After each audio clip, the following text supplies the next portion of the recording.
നീ എന്താ ഈ നോക്കുന്നേ? പ്രിയങ്കയെ നോക്കി വരാന്നും പറഞ്ഞ രാധിക മോള് പോയത് ഇതുവരെ കണ്ടില്ലല്ലോ. ഇവിടെ നിന്റെ മുമ്പിൽ ഇരിക്കുമ്പോഴേ എന്റെ അച്ഛൻ എന്നും പറഞ്ഞ് അവള് നെഞ്ചത്തടിച്ച് നിലവിളിക്കൂ. ഇവിടുന്ന് പുറത്തോട്ട് ഇറങ്ങിക്കഴിഞ്ഞാ അവള് വേറെ ആളാ. പാത്തും പതുങ്ങിയും കാമുകനെ കാണാൻ പോയിട്ടുണ്ടാവും. പ്രിയമോളെ കാണണമെന്ന് ദേവേട്ടൻ ആഗ്രഹം പറഞ്ഞതാ. അത് കേട്ടിട്ടല്ലേ അവള് പോയത്. അവൾ അങ്ങനെ ഒന്നും ചെയ്യില്ല. നിന്റെ വിശ്വാസം അവളെ കൊണ്ട് ഇതൊക്കെ ചെയ്യിപ്പിക്കുന്നേ. ഞാനൊന്ന് വിളിച്ചു നോക്കട്ടെ.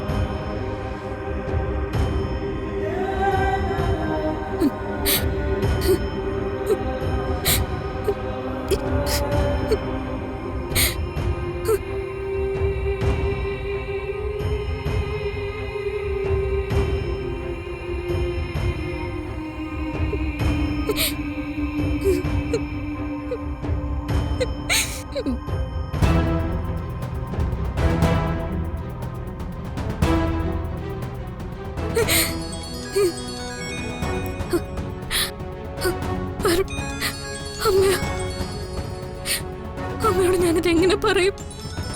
പറയാൻ പാടില്ല. നോക്ക്, അച്ഛനൊരിക്കലും ഈ കാര്യം അറിയാൻ പാടില്ല.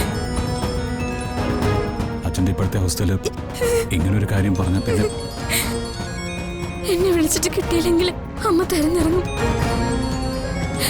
അപ്പൊ ഏതെങ്കിലും വഴിക്ക് അറിയും. താൻ സംസാരിക്കണ്ട, ഞാൻ പറഞ്ഞോളാം.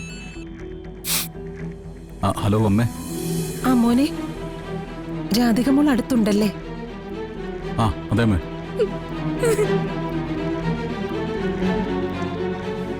രാധിക പ്രിയങ്ക തിരിക്കാ വന്നത്. പ്രിയങ്ക ഒരു സ്ഥലം വരെ പോയിരിക്കുക. അയാള് തിരിച്ചു വരുമ്പോ ഞാൻ കൂട്ടി ഹോസ്പിറ്റലിലേക്ക് വരാം. മോന് ബുദ്ധിമുട്ടാവോ? ഒരു ബുദ്ധിമുട്ടുമില്ല. അച്ഛൻ്റെ ആഗ്രഹമല്ലേ. ശരി അമ്മേ, നിങ്ങൾ പെട്ടെന്ന് വരാം.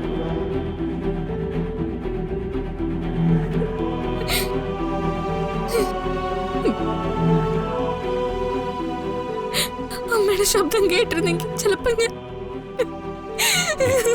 രാധിക, അച്ഛനും അമ്മ ഇത് താങ്ങില്ല. എന്താ വേണ്ടെന്ന് ഒന്ന് ആലോചിക്കണം.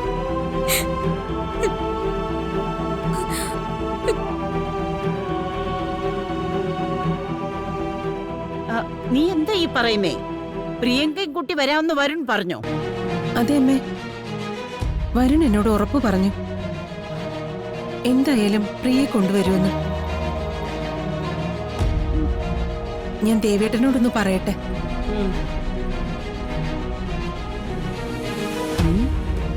നാട് വിട്ടുപോയ പ്രിയങ്കയും കുട്ടി അവൻ എങ്ങനെ വരാനാ?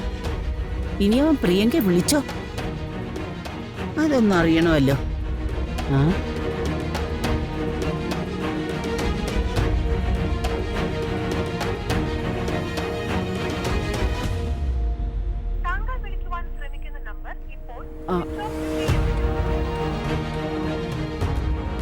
ഫോൺ ഓഫാണെന്ന് അറിഞ്ഞപ്പോ അന്വേഷിച്ച് നടക്കുകയായിരിക്കും.